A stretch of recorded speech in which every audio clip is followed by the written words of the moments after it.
আজকে আমি চিকেন দো পেঁয়াজা বানাবো বলে এখানে 500 গ্রাম চিকেন নিয়েছি আর সরু সরু করে পেঁয়াজ কেটে নিয়েছি লম্বা লম্বা করে আর ডুমো ডুমো করে দুটো ছোট পেঁয়াজ কেটে নিয়েছি। কড়াই বসিয়ে দিয়েছি, কড়াই গরম হয়ে গেছে, এবার এতে সাদা তেল দিয়ে দেবো। তেল গরম হয়ে গেছে, গোটা গরম মশলাগুলো দিয়ে দেবো, একটু ভেজে নেবো নেড়ে। খানিকটা গোটা জিরে দিয়ে দেবো,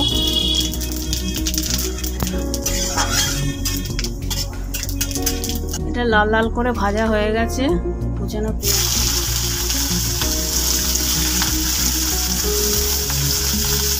পেঁয়াজটা আমি বেশি লাল করে ভাজবো না, হালকা করে ভেজে নেব।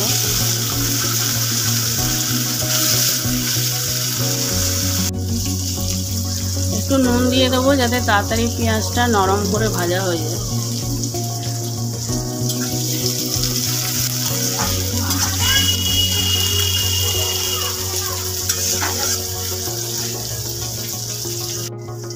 পেঁয়াজটা হালকা করে ভাজা হয়ে গেছে, এবার আমি চিকেনগুলো দিয়ে দেবো।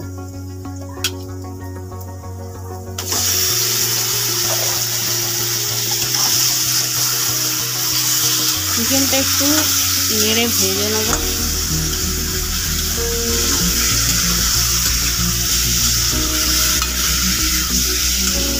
চিকেনটা হালকা করে ভেজে নিয়েছি, এবার আমি এখানে আমি 6-7টা রসুনের কোয়া নিয়েছি আর 2 টুকরো ছোটো সাইজের 2টো আদার টুকরো নিয়েছি, এটা পেস্ট করে নিয়ে আমি এতে দিয়ে দেবো।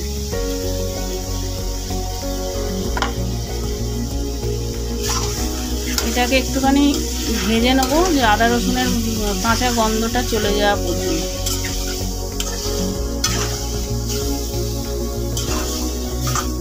এবারে আমি এক এক করে মশলাগুলো দিয়ে দেবো। এখানে আমি ছোট চামচের 1 চামচ হলুদ গুঁড়ো, 1 চামচ লাল লঙ্কার গুঁড়ো, আপনারা যে যেমন ঝাল খাবেন সেমন দেবেন, আমি 2 চামচ মতো দিয়েছি। জিরে গুঁড়ো, রোস্টেড ধনে গুঁড়ো, এটাকে আমি হালকা করে একটু গুঁড়িয়ে নিয়েছি আধকচা করে, এটা দিয়ে দেবো 1 চামচ মতো। এখানে আমি একটু কাশ্মীরি লঙ্কার গুঁড়ো দিয়ে দেবো যে মাংসটা কালার হওয়ার জন্য। এবার আমি এগুলো সবগুলো ভালো করে মিশিয়ে দেবো।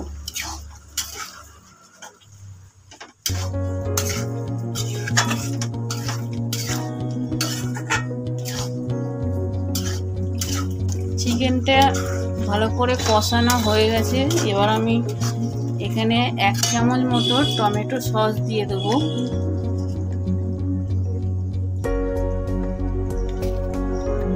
আর 2 চামচ মতো ফ্যাটানো টক দই দেবো। টক দইটা রুম টেম্পারেচারে রেখেই দিতে হবে, কারণ ফ্রিজের টক দই যদি দেওয়া হয় তাহলে গ্রেভিটা কেটে যাবে, ছানা কেটে যাবে, তাই আমি রুম টেম্পারেচারের টক দইটাই দিলাম। এবার এটা ভালো করে মিশিয়ে নেবো। এখানে আমি জলের ব্যবহার কিছু করব না, মাংস থেকে যে জলটা বেরিয়েছে এতেই হয়ে যাবে।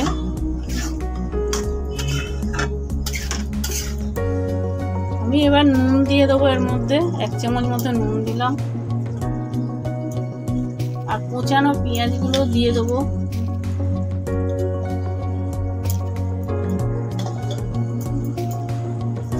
এটা দেওয়ার পর আমি একটু মিশিয়ে নেবো।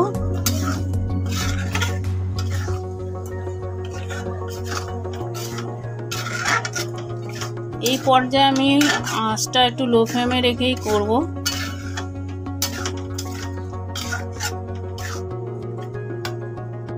গরম মশলা দিয়ে দেবো, দিয়ে আবারও মিশিয়ে দেবো। আমি আগেও বলেছি যে এই চিকেন দো পেঁয়াজাটা রান্না করতে একটু জল লাগে না।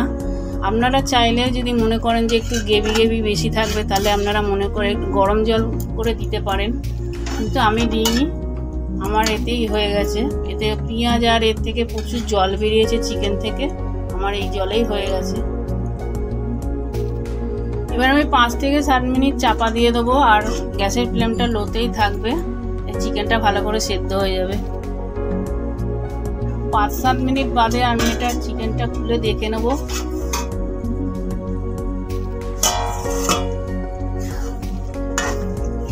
চিকেন দো পেঁয়াজাটা হয়ে গেছে, এবার আমি পরিবেশন করে নেব।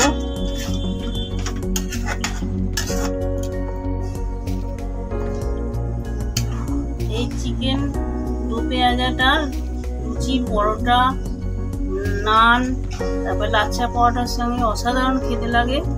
আপনারা একবার বাড়িতে অবশ্যই ট্রাই করে দেখবেন, খুব সুন্দর খেতে হয়। আর রান্নাটা যদি আপনাদের ভালো লেগে থাকে তাহলে প্লিজ সাবস্ক্রাইব করে দেবেন, শেয়ার করে দেবেন, একটা লাইক করে দেবেন, কমেন্টে লিখে জানাবেন কেমন হয়েছে। আর আশা করছি সবাই ভালো থাকবেন, সুস্থ থাকবেন। ধন্যবাদ।